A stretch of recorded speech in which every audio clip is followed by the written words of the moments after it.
The book of Genesis. It's the first book of the Bible, and its storyline divides into two main parts. There's chapters 1 through 11, which tell the story of God and the whole world. And then there's chapters 12 through 50, which zoom in and tell the story of God and just one man, Abraham, and then his family.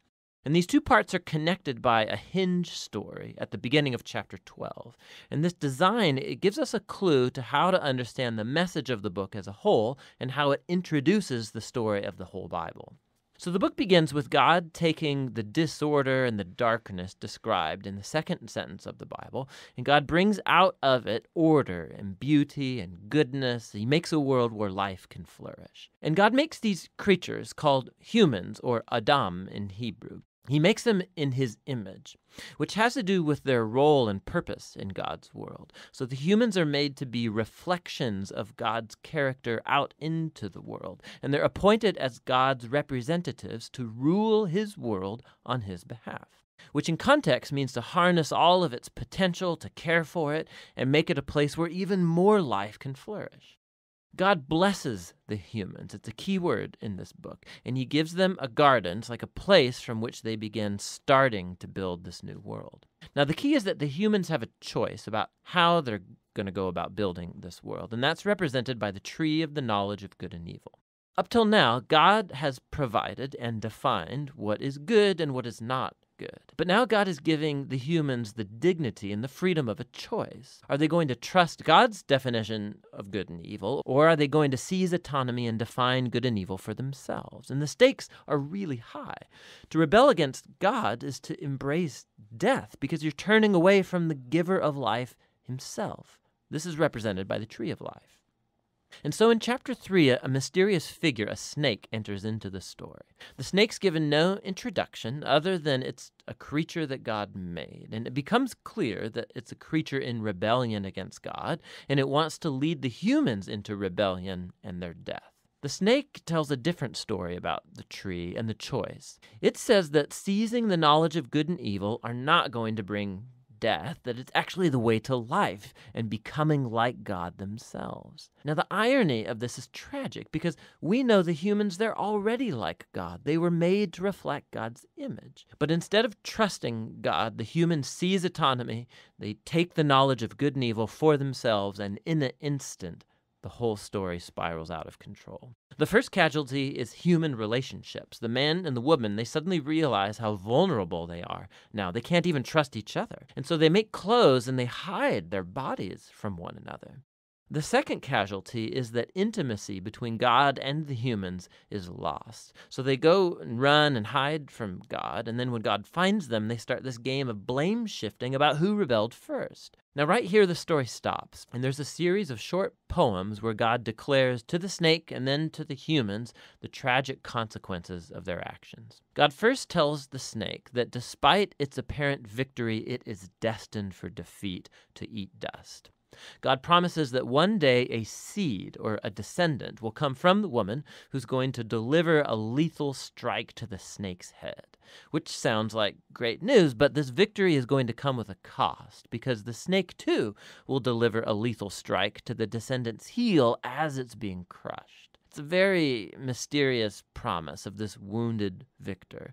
But in the flow of the story so far, you see this is an act of God's grace. The humans, they've just rebelled, and what does God do?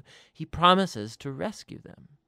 But this doesn't erase the consequences of the humans' decision. So God informs them that now every aspect of their life together, at home and out in the field, it's going to be fraught with grief and pain because of the rebellion, all leading to their death.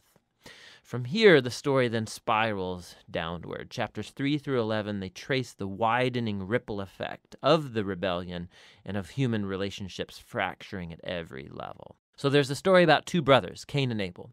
Cain's so jealous of his brother that he wants to murder him. And God warns him not to give in to the temptation, but he does anyway. He murders him in the field. So Cain then goes on to build a city where violence and oppression reign. And this is all epitomized in the story of Lamech. He's the first man in the Bible to have more than one wife. He's accumulating them like property.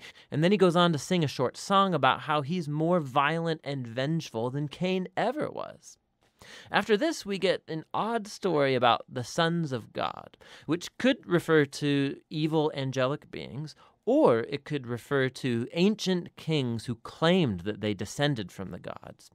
And like Lamech, they acquire as many wives as they wanted, and they produce the Nephilim, these great warriors of old. Whichever view is right, the point is that humans are building kingdoms that fill God's world with violence and even more corruption. In response, we're told that God is broken with grief. Humanity is ruining his good world, and they're ruining each other. And so out of a passion to protect the goodness of his world, he washes it clean of humanity's evil with a great flood.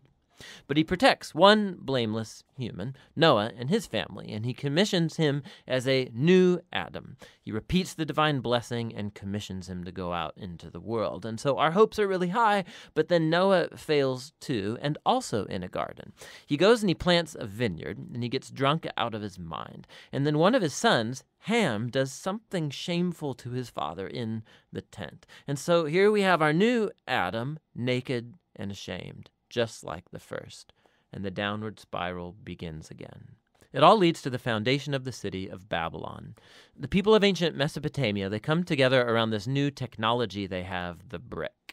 And they can make cities and towers bigger and faster than anybody's ever done before. And they want to build a new kind of tower that will reach up to the gods, and they will make a great name for themselves. It's an image of human rebellion and arrogance. It's the garden rebellion now writ large.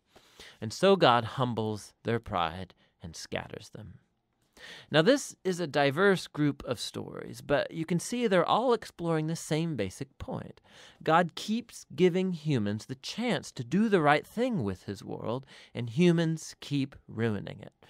These stories are making a claim that we live in a good world that we have turned bad, that we've all chosen to define good and evil for ourselves, and so we all contribute to this world of broken relationships, leading to conflict and violence and ultimately death.